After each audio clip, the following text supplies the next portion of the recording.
A continuación, en Poder 97.1, tu hora informativa. Entrevistas e información para nuestra comunidad. Y ahora con ustedes, Ida Pérez.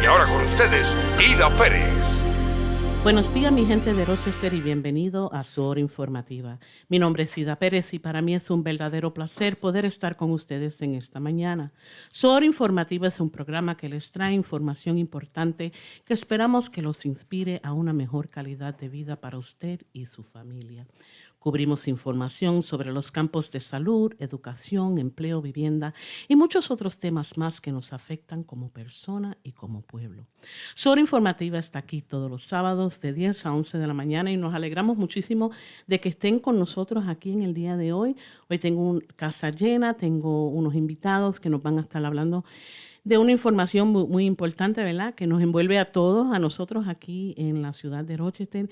Y voy a comenzar pidiéndole a ellos que nos digan su nombre, de dónde son originalmente y cuánto tiempo llevan aquí en Rochester. I was just saying that I have a full house, Yes. and that you'll be all sharing some information that is really important for our entire community, right? Mm-hmm. And I'm going to start by asking if you can tell us your name, where you're originally from, and how long have you been here in Rochester? And I don't know which one of you want to start.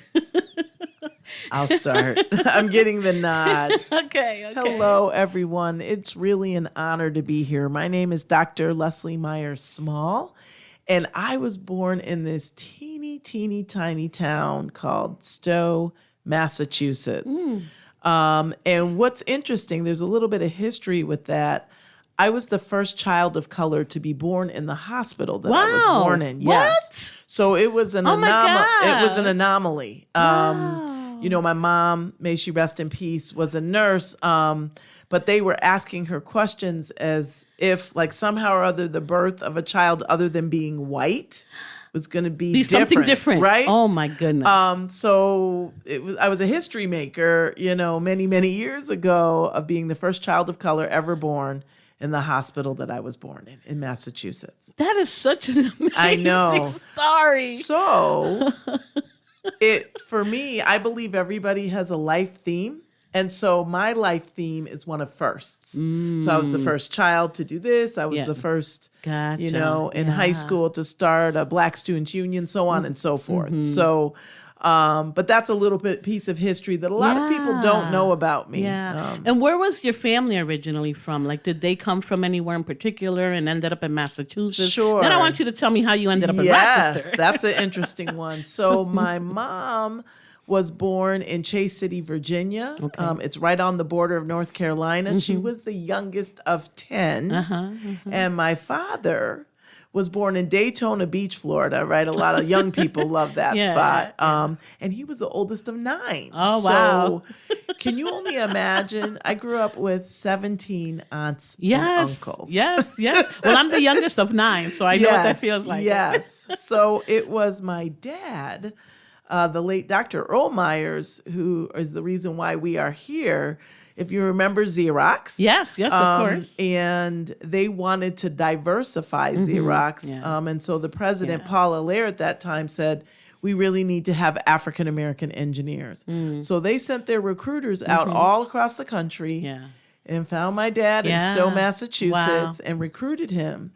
So I have been in the Rochester community since 1977. Yeah. I've been here a long time. Yeah. So although not born, I consider myself definitely a part of the community. And you've stayed here. I have. Yeah. You've had the opportunity to go wherever you want. I have, but and I you've love stayed here in Rochester. Yeah. Awesome. Those are cool, really cool stories. So how about you? Well, my name is Faisulis. I am actually originally from Colombia, Cartagena, Colombia. I have been in Rochester for about 10 years. Okay. In the country, I've been here for 13 years. All my family is back home. I do have a big family. I am the middle child of 3. I'm the smarter one, of course. She's going to claim that one. She is. I don't have any family here in the U.S., but, I go back home whenever I can, and I stay in touch with my family almost every day. Now, did your mom come here or did you just come here? Like, who came here from Colombia to the United States? So the way I actually decided to move to the States was through a program called Au Pair in America. So when I moved to the U.S., I came here to work as a nanny for an American family. I did that for about 2 years. Then I got married.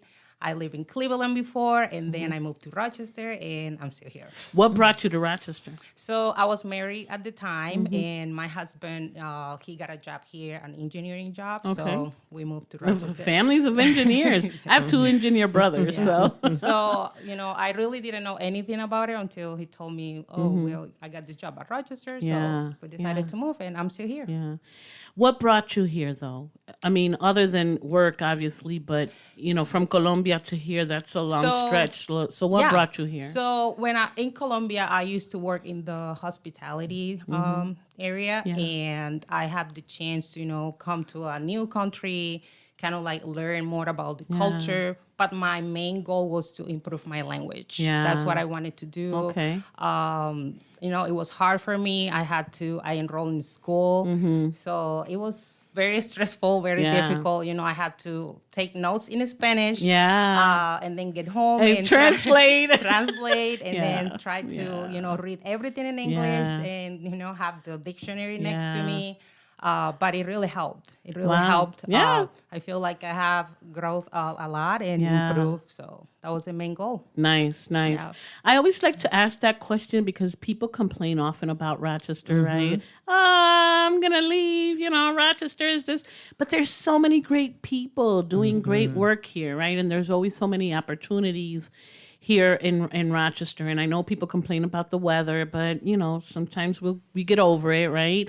But I like to ask that question because so many people have come here and made this their home. Like neither one of you were born here, but yet you've made Rochester your home. So it speaks a lot about Rochester itself. I want to add that I still haven't gotten used to the weather. Yeah, well, But, it really is a pretty city, especially in the summer, which is the season that I love the most. Yeah, and I love the 4 seasons. Like I love they just need to stay in their lane. Like I don't like it when winter's still in spring and spring is still in summer. But if they, which is another topic, right? That's all about climate change. But I love the 4 seasons. I love the fall. I love the spring. I love the winter. As long as they're not too brutal or too cold. That's true. Yeah. And I wish the summer actually was as long as the winter. Yeah, right. Well, we all do. We all want that, right? We all want that. But thank you both for being here with us today. You. We're actually going to be talking about PAB, which is the Police Accountability Board. So tell us about that. How did that come about? Tell us a little bit about that, because we've talked about it in the past, but we might have some listeners that don't really know what that is, and so I want people to understand what it is. Sure, thank you for that. So we know that Rochester is very much so a social activist city, right? When we think about just our history with Frederick Douglass and even Susan B. Anthony. And so we have fought for voting rights and the rights of, Black and brown people. So having that history, people in the Rochester community were really very frustrated about the ways that law enforcement, in some instances, were interacting. Right. And, people felt that there was not enough transparency, and they were failed to be held accountable. So we had the Civilian Review Board, right? And that was in existence. But the community said, you know what? That's not enough. Yeah.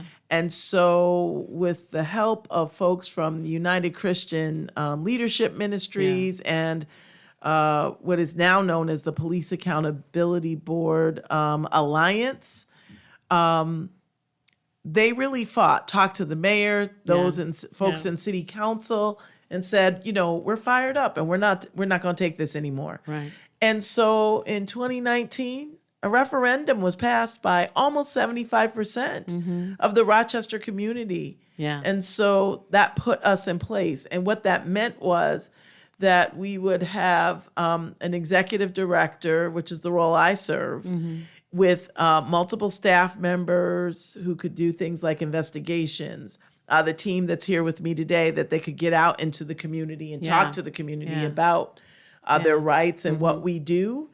And at the time, we could actually formally discipline officers, but that was quickly challenged by the Locust Club, which is the union for the police. Right. And so the discipline was taken away, but we still were able to investigate.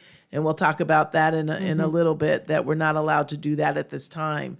But it's really an opportunity for an outside independent agency to look at the practices of law enforcement.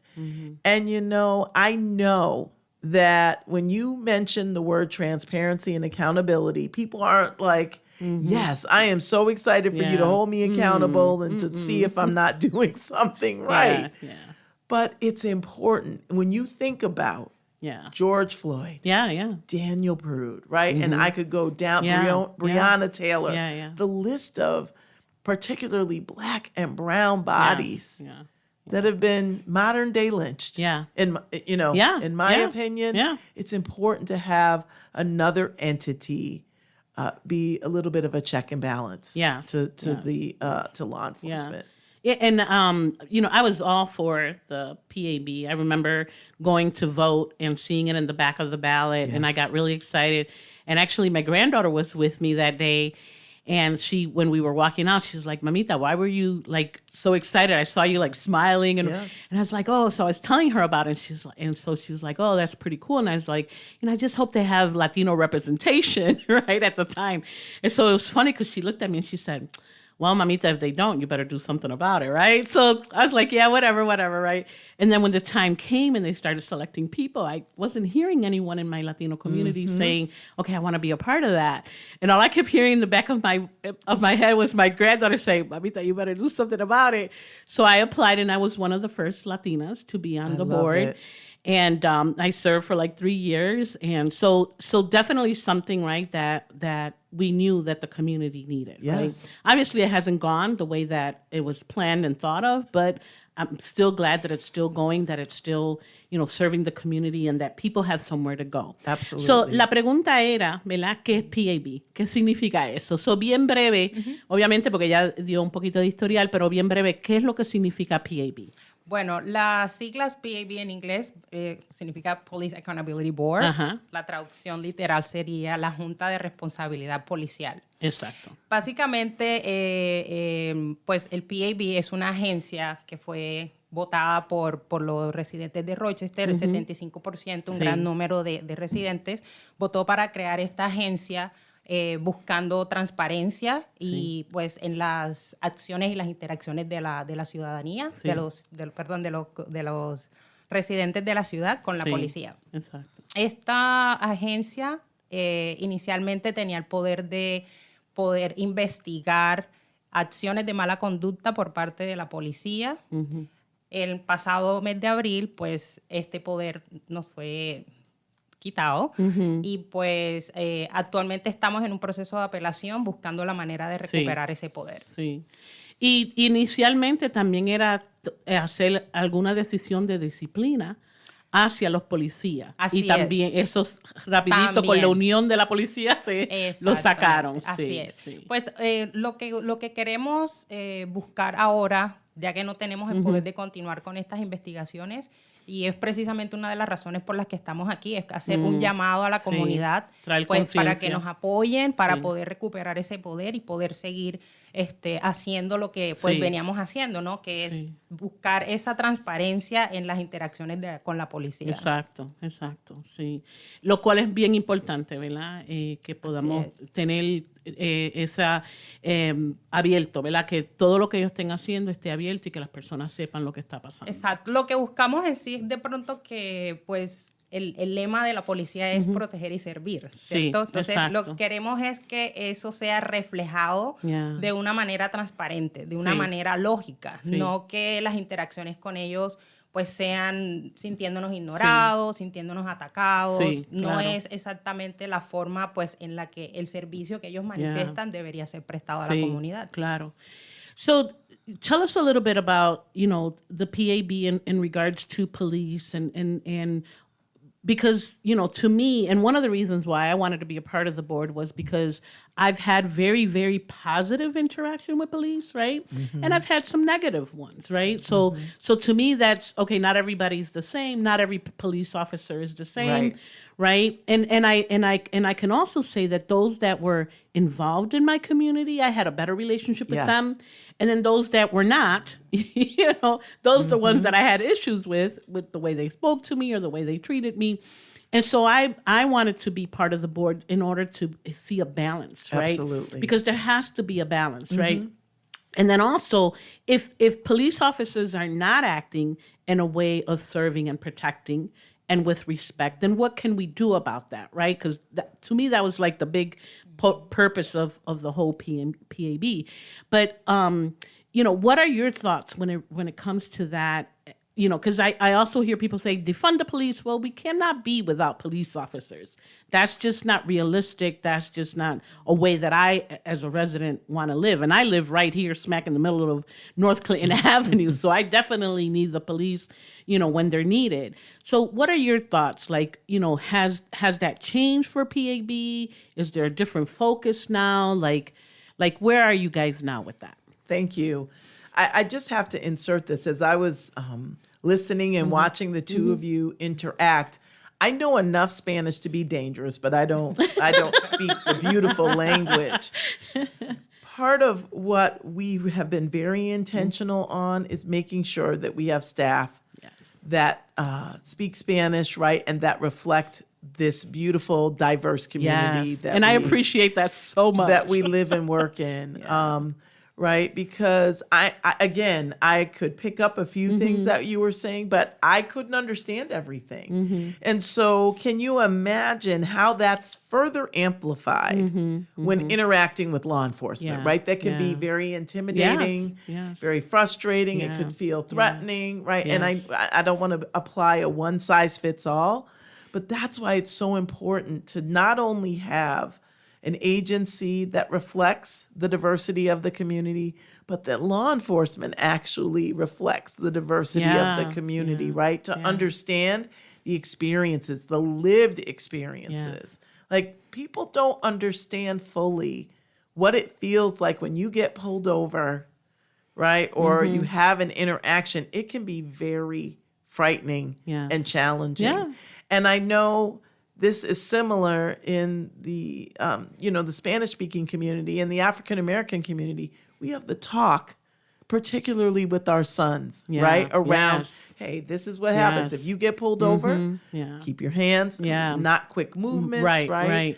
So our job and our goal is to, especially given the recent ruling, we want to really double down on our community engagement efforts. We want to make sure that the community knows that we're still here. They still can submit a complaint. There's a different follow-up on it now. We want the community, and particularly underrepresented communities, so like Black and Brown communities, we really are focusing on, I don't like to say elderly because I'm quickly becoming a part of that community. I already consider myself, I'm not going to lie. So I say our seasoned community members and our young people, that they understand what their rights are. Right? And I was going to say that, other than the language part of it, and what to expect, but also the your rights. What are your rights? Like, I feel like a lot of people now know what their rights are. Obviously, there's still a large group of people that we need to educate with that. But, knowing your rights, right? That is so fundamental.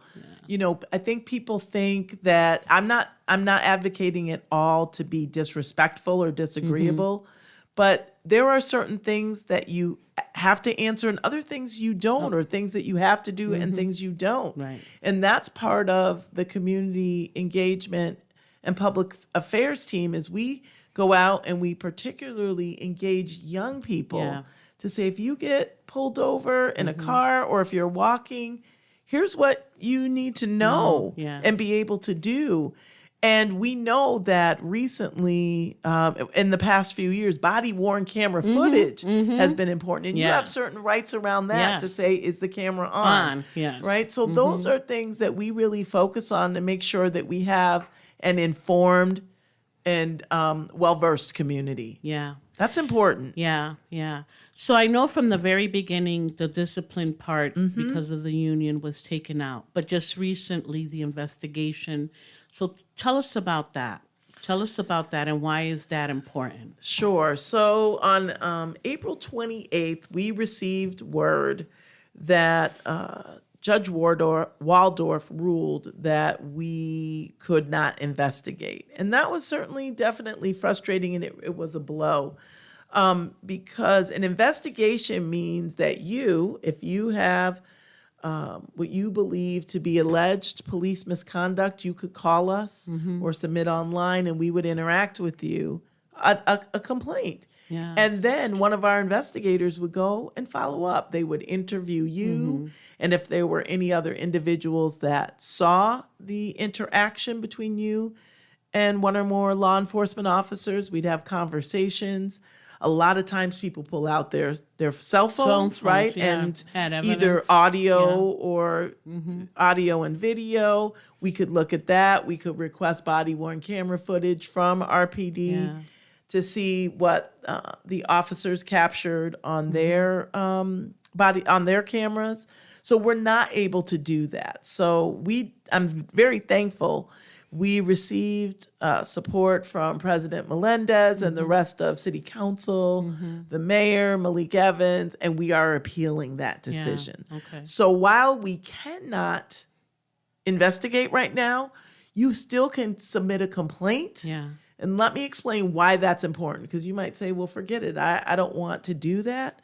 Because we can look for particular patterns or trends, right? So if there's some type of interaction and we see that happening multiple times, we can take a look at that and make a recommendation to the chief and say, look, we have X amount of complaints that say that the officer is not following a policy or a general order the way that they should.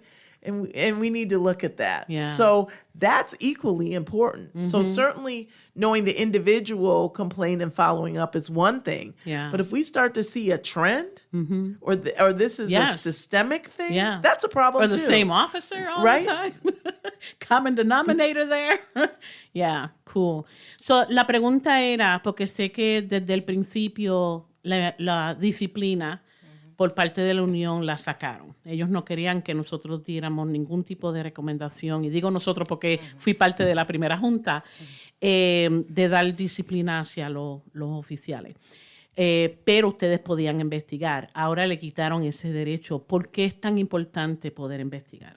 Bueno, una de las principales razones por las que continuamos invitando a la comunidad de que pues reporten las quejas de todas las interacciones de acción de mala conducta por parte de la policía es, actualmente no podemos hacer investigaciones, pero como explicaba la doctora Leslie, podemos revisar las pólizas y los procedimientos que utiliza la policía y verificar si podemos encontrar algún patrón repetitivo en ese comportamiento. Eso sí lo podemos investigar. La meta de toda esta investigación en esos patrones es poder pues hacer una recomendación al jefe de la policía y decir, pues mire, hemos recibido este número de quejas por parte de la comunidad, ya sea por el mismo agente oficial o quizás pueden ser diferentes agentes oficiales, pero quizás es la misma acción que se está repitiendo. Exacto. Entonces, es muy importante que la comunidad alce su voz y se queje. Esto es de gran importancia, aunque no podamos continuar el proceso investigativo que estábamos haciendo anteriormente, pues aún tenemos la esperanza de recuperar ese poder con la apelación que está en proceso. Y pues lo más importante ahora mismo es que la comunidad sepa que nosotros seguimos con las puertas abiertas. Sí. Ellos pueden ir a la oficina. Tenemos personal bilingüe en cada departamento. Yo hago parte del departamento de Community Engagement. pues hacemos presentaciones a diferentes organizaciones, reforzamos la importancia de que los ciudadanos conozcan sus derechos, también informamos acerca de qué hacemos en la agencia. Hemos escuchado en muchas ocasiones, pues, como ya no tenemos ese poder investigativo, ¿qué estamos haciendo ahora? Todavía seguimos buscando maneras de ayudar a la comunidad. Todavía seguimos buscando maneras de ser esa puerta abierta, ¿no? De que ellos sepan que seguimos aquí, que son importantes. Claro. Las veces que he estado afuera en la comunidad hablando sobre, pues, de qué se trata la agencia, qué hacemos, muchas personas han manifestado, ¿no? Ciertas interacciones con agentes policiales que han sido, pues, experiencias muy, muy horribles, ¿no? Sí, claro. Algo inclusive como que te maltraten verbalmente. Sí. Ese tipo de acciones, nosotros recibimos esas quejas. Sí. Algo como discriminación, algo tan sencillo como llamar a la policía y que ellos sencillamente no vayan en ningún momento. Sí. Eso es algo que ellos pueden reportar. Lo cual, desafortunadamente, ha pasado. Así es. Más a menudo. Pasa muchísimo, muchísimo. Pero son cosas que, pues, la comunidad no tiene, pues, el conocimiento de, o no es tan seguro. ¿Será que esto que me pasó con la policía es algo que puedo reportar o no? Sí. Si no es tan seguro, igual pueden llamar, pueden entrar a la página web, pueden llenar la queja. El departamento de Case Management, ellos revisan esas quejas y hacen una decisión. Eso pasa nuevamente al departamento de pólizas y supervisión y a partir de allí se empieza entonces a hacer la revisión a estas pólizas para buscar esos patrones. Sí, y una de las cosas que ya había mencionado, bien importante, de parte de lo que ustedes están haciendo, es esa educación para la comunidad, especialmente los jóvenes, ¿verdad? Así es. Que muchas veces no saben cuáles son sus derechos. Así es. So, para mí, y sé que desde el principio, esa era una de las metas, de educar a la comunidad, cuáles son tus derechos, que hay ciertas cosas que tú puedes hacer o cumplir con la policía y en otras cosas que tú le puedes decir que no, porque no es parte de tus derechos, ¿verdad? So, es bien importante, y ya está diciendo especialmente los varones, ¿verdad? Jóvenes que son latinos o afroamericanos, que mayormente son los que paran, ¿verdad? Sea caminando o sea conduciendo, que ellos sepan cuáles son sus derechos. También ella había mencionado a las personas de edad que también sepan sus derechos. Es una parte bien grande que yo sé que ustedes están educando a la comunidad. So, si no tienes una queja, ¿verdad? De reportar, también puedes llamar y recibir información sobre cuáles son tus derechos. Otra cosa muy importante que quiero resaltar es cuando hemos asistido a estas presentaciones que hacemos, ¿no? De educativas para la comunidad. Muchas veces escuchamos, pues, que las personas no se atreven a presentar la queja, pues, por temor a que quizá la policía vaya a tener represalias con ellos, ¿cierto? Pues queremos aclarar también que es importante tomar esa iniciativa de presentar la queja y que tienen la posibilidad de hacerlo de manera anónima. Ustedes pueden llamar, pueden decir, yo fui testigo de esto, vi a este oficial en esta esquina. Lo importante es si tienen detalles sobre la situación, con eso nos basta para iniciar la queja. Como usted mencionaba en relación a la importancia de conocer los derechos, pues yo siendo una mujer negra, hispana, a pesar de que hablo el idioma inglés, sé que no nací aquí, pero un oficial en lo que se enfocan es en eso. Es una mujer negra y lo que ellos ¿Y si oyen, tienes acento? Y si ellos peor. oyen es mi acento, exactamente. Ellos no toman en consideración de pronto quizás el nivel educativo que uno pueda tener, todo el esfuerzo que uno hace por aprender el idioma, por mejorar. Ellos, lo presente es solo el acento, ¿okay? Claro. Y el acento es lo que va a marcar el tipo de interacción que tú vas a tener con esos oficial de policía. Entonces, es muy importante y pues sé que repito mucho esta palabra, pero de verdad lo es muy, muy importante que la comunidad sepa que para nosotros escuchar sus quejas es algo que nos impulsa a seguir trabajando cada día. Claro. Queremos que pues se sientan seguros, que sientan de que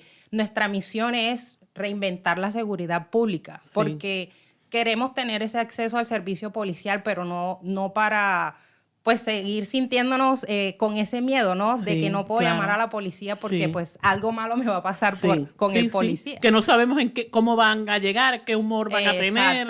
Exactamente. Otra cosa como hablamos por el tema de la interferencia con el idioma. Muchas personas en nuestra comunidad no manejan el idioma inglés. Algunos pues son capaces de defenderse un poco, pero la policía, al tener una interacción con una persona que no maneje el idioma inglés, está en la obligación de proveer un servicio de interpretación, cosa que ellos no hacen. No hacen. Algo tan sencillo como eso es un motivo de queja para que ellos presenten con nosotros. Yeah. So I was, we were talking about a little bit of what you had said, but we also added, that if nothing else, right, if you don't have a complaint, at least call and learn your rights, right? So one way of serving, which I think is to me really important, is again going back to what you had said before, Dr. Leslie, of people being educated as far as their rights are concerned. Absolutely. And so if you don't have a complaint, you can still call and get some information as regards to your rights, right, and what you should be able to do. I mean, she made a really good point of her being, Latina, having an accent, and her interaction sometimes with the police.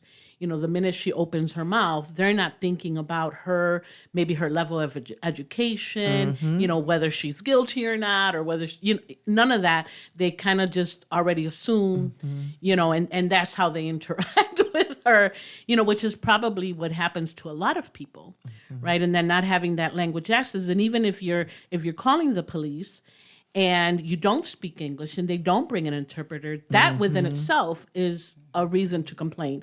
The other thing that she mentioned, and maybe you can talk a little bit about it in English, was that you can make a complaint anonymously. Like you don't have, if you're afraid of retaliation or anything like that, you can. So tell us a little bit about that. So we administered a survey several months ago to the community, and we just wanted to get information. And one of the glaring outcomes was that the reason why people are afraid to report at all, whether it's to us or to the RPD, is for fear of retaliation. Yeah. Right? That's a real situation for individuals. Yeah. And so that is a component. Someone can, and we do receive anonymous complaints, right? So you can submit a complaint one of three ways. You can call, you can submit online, and we have a secure portal where you can not only fill out information, but you can upload video footage or audio footage. Or we take walk-ins. So obviously the walk-in would not be anonymous. We would know because who you know who they are. Yeah. But you can call or you can submit online. And we do take that because people are afraid.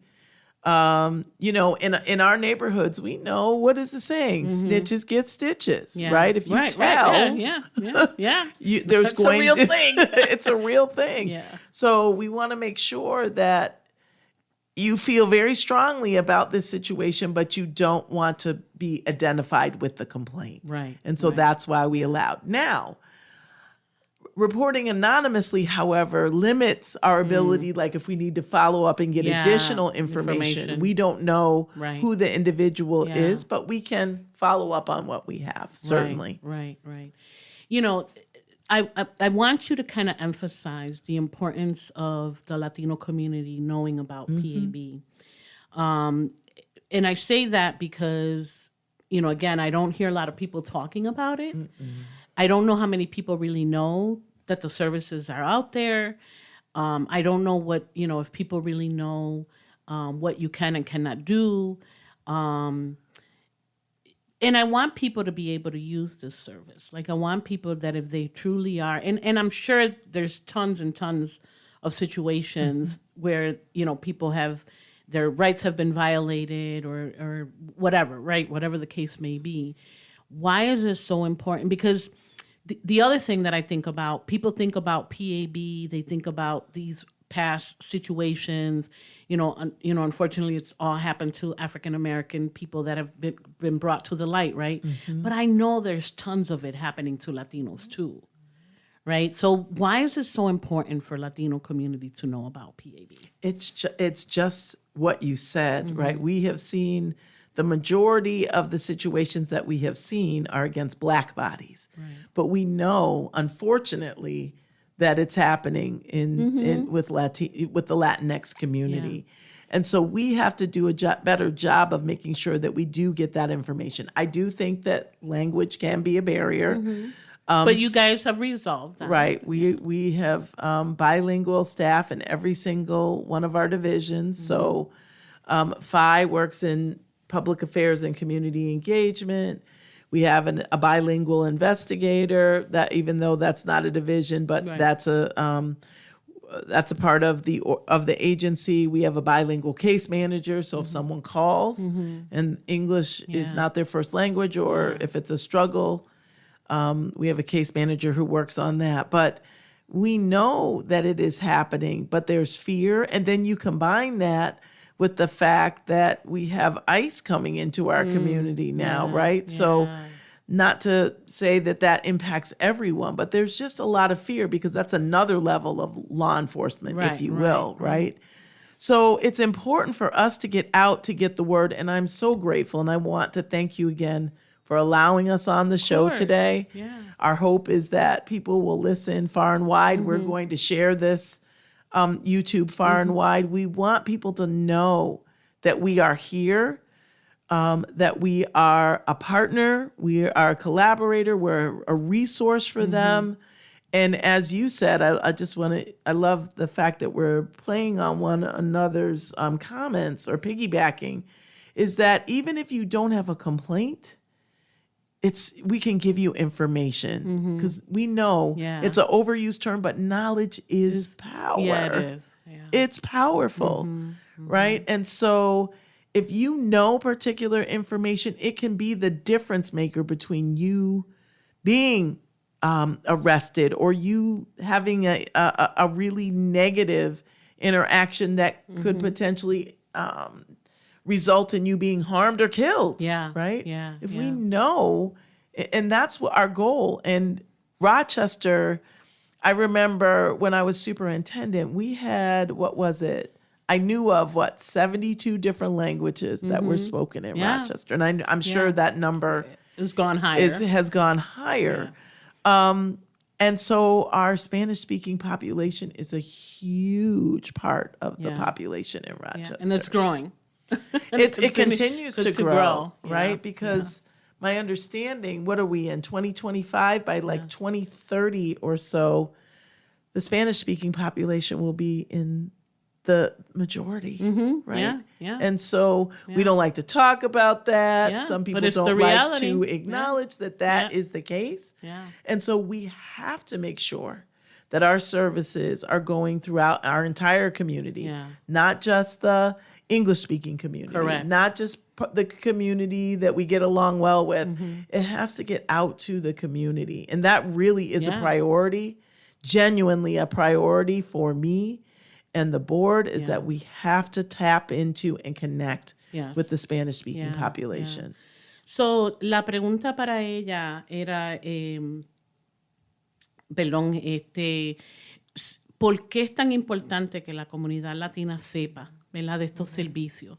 Porque mucha gente cree, las personas que los casos fueron bien visuales y son las noticias, fueron con afroamericanos, pero yo sé que hay latinos, ¿verdad?, que quizás tengan casos hasta peores, que nadie sabe, ¿verdad?, de quizás un abuso o algo que ha pasado con la policía. ¿Por qué es tan importante que la comunidad latina sepa de esta agencia y que puedan ir hacia ustedes?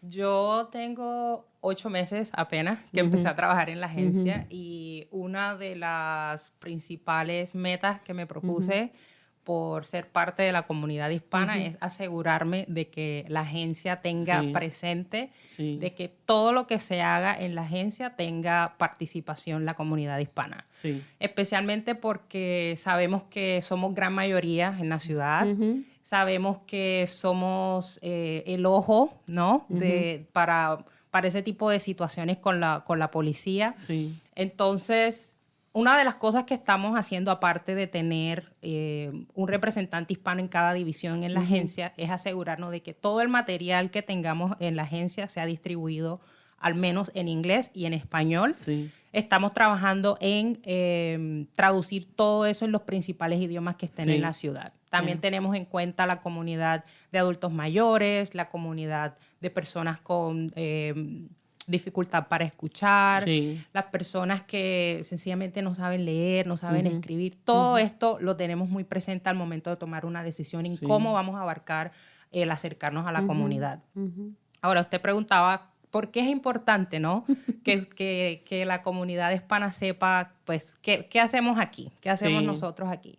Queremos que ustedes sepan que el PAB es una agencia que en realidad le importa mucho, ¿no? Le importa mucho su bienestar, le importa mucho su seguridad, y que ustedes tengan presente de que todas esas situaciones o interacciones que han tenido con la policía, por muy horribles que sean, sabemos que existe ese miedo de retracción con la policía, ¿no? Claro. Pero es de mucha importancia de que ustedes alcen su voz, de que se comuniquen con nosotros y nos dejen saber cuáles fueron ese tipo de situaciones para nosotros poder tomar acción. Sí. De lo contrario, pues, poco a poco, así como la comunidad hispana crece, pues nosotros decaemos si ustedes no nos ayudan. Sí. Entonces, esto es una interacción de parte y parte, ¿no? Nosotros estamos para servirles a ustedes, pero necesitamos esas quejas de parte suya, ¿no? Para nosotros poder funcionar, para poder poner nuestras habilidades, nuestras capacidades a su servicio.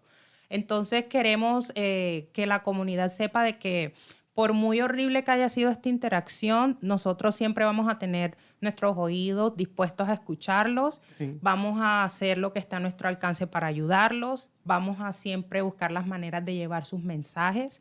Nosotros en el mes de febrero hicimos un foro, organizamos un foro donde habilitamos habilitamos un espacio para la comunidad para, pues, expresar este tipo de interacciones policiales que han tenido. Y pues esperamos poder seguir haciendo este tipo de eventos con la intención de disminuir ese miedo a tomar acción y hablar. Sí. Quizás hay muchas personas que no se atreven a hablar por esa barrera del idioma, ¿no? Pero tengan en cuenta, como ya les hemos informado, nosotros tenemos personal bilingüe, también tenemos un servicio de interpretación en línea. Si el servicio no va a ser de pronto solo en español, ya sea en árabe, en nepalí, somalí, tenemos un servicio de traducción, de interpretación disponible para toda la comunidad. Bien, muy bien. With this setback, with this legal setback, what is the hope? What do you see with PAB? So we are aggressively appealing. So we're in the process with that. We've been working very closely with our attorney who has been working really well with us. So we've gathered a lot of information of why we believe we should be able to investigate. But my hope is that while we're waiting for the appeal, that people understand that they still should engage with us. Yeah. Right? Yeah. I know I'm becoming a little repetitive. Please still file a complaint. Yeah.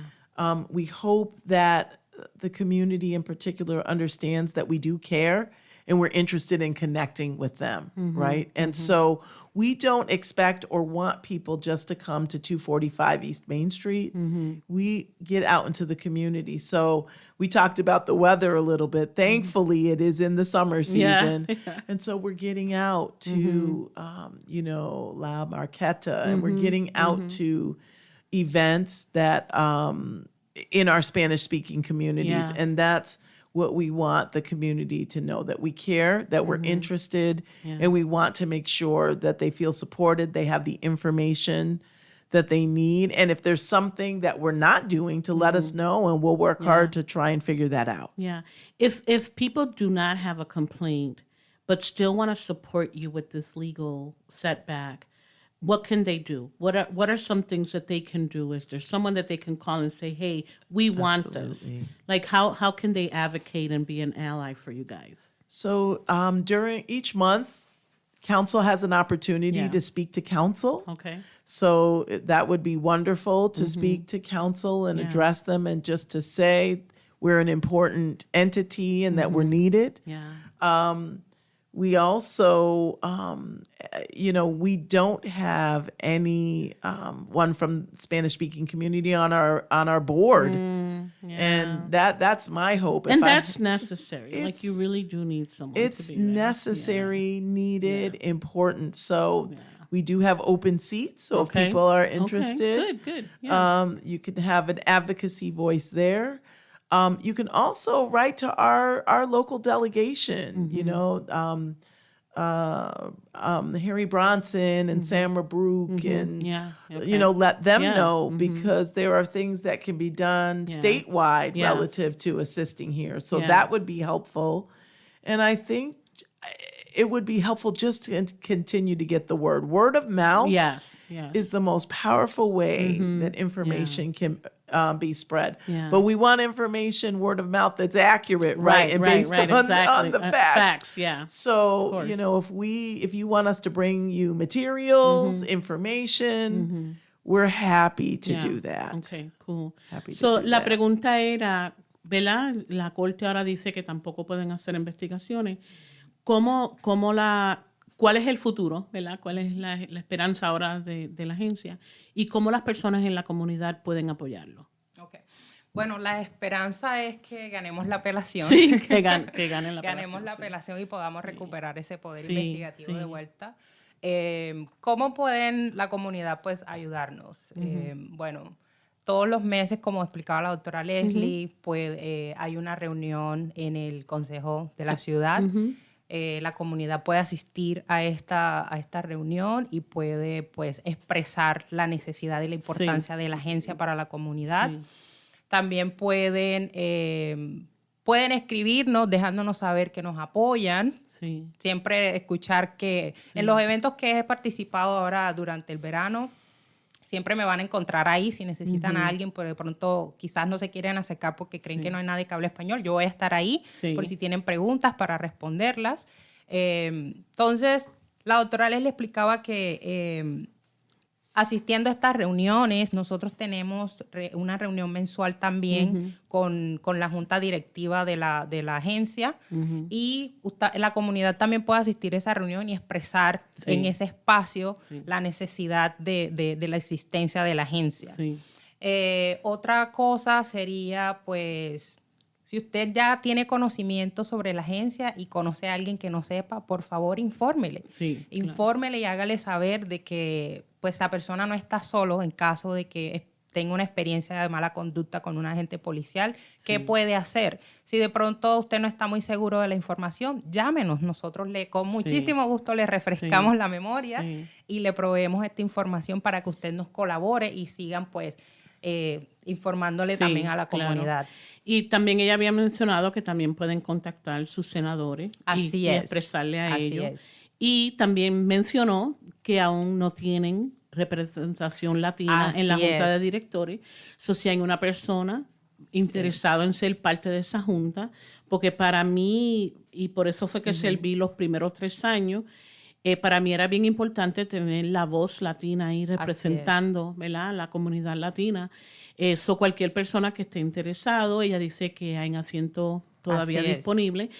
No sé, ¿verdad?, quien esté escuchando, pero que esté interesado en ser parte de esta junta, para mí sería bien importante, ¿verdad?, que tengamos una representación latina en nuestra comunidad. Especialmente, siento a alguien como yo, ¿verdad? Alguien que tenía experiencias buenas y experiencias malas para saber cuál era el balance que hay que ver, ¿verdad? Sí, algo importante también que quiero resaltar es que muchas veces cuando nosotros mencionamos el nombre de la agencia, mucha gente nos asocia con la policía.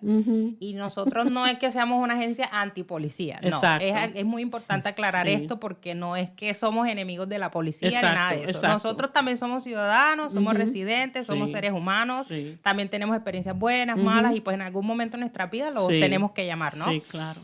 Pero es claro de que existen personas buenas y personas malas. Sí, no los hay donde quiera. Exactamente. Mi mamá dice que hasta en la comida está. Exacto. Entonces, lo que queremos es que ese número de malas acciones disminuya, ¿ya? Que ese número disminuya, y por eso, como usted menciona, es importante, para mí de verdad se ha vuelto muy importante asegurarme de que la representación de los hispanos y los latinos en la agencia sea de gran importancia. Yo por eso siempre estoy al frente de vamos a hacer un evento, ok, enseguida vamos a traducir los documentos, vamos a hacer, hasta inclusive en nuestras redes sociales, hemos ya tomado iniciativa también de asegurarnos que toda la información en las redes sociales esté traducida para que pueda la comunidad hispana tener acceso. Y la comunidad hispana, como ella había mencionado, está creciendo. Ella dice que ya para el 2030 vamos a ser la mayoría. Así es. So tenemos una representación bastante grande de nuestra comunidad y tenemos, ¿verdad?, que tomar nuestra propia responsabilidad de asegurar de que tengamos una comunidad donde la gente se sienta seguro, donde la gente no tenga miedo de llamar a la policía y que esas interacciones mejoren, ¿verdad? Exacto. Para mí es parte de nuestra responsabilidad como ciudadanos y nosotros pagamos impuestos. Eso es nuestro derecho, ¿verdad? Nosotros tenemos el derecho de decir a dónde va nuestro dinero y cómo es que ese dinero nos va a servir para atrás. Cosas, ¿verdad?, que a veces la gente no piensa, pero que es bien importante cuando se trata de esto. Como ella mencionaba, tenemos 2 posiciones abiertas ahora mismo en la junta directiva. De verdad anhelamos muchísimo poder llenar al menos uno de esos 2 asientos con algún representante para la comunidad hispana. Entonces, pues hago oficialmente una invitación para que cualquier persona interesada, por favor, pueden visitar nuestra página web o pueden ir a la oficina o pueden llamar y podemos darle más información sobre cómo aplicar. Anything else that we didn't cover that you feel we need to make sure we share with everyone? The only other thing I just want to, we hinted at a little bit, it's the importance of connecting with our young people. You know, as an educator of 31 years, it's important for our young people to get engaged into this work. The Police Accountability Board recently worked with the Mayor's Youth Policy Task Force, and they are actually recommending, I think, like 2 to 4 policies to City Council for approval. I want our young people to understand how much power and influence they have. A lot of times they just think, well, I'm just a kid or I'm a teenager. But this work and this information matters very much so to them. I would hope it would. And so their voice, their involvement is really, really important to us as well.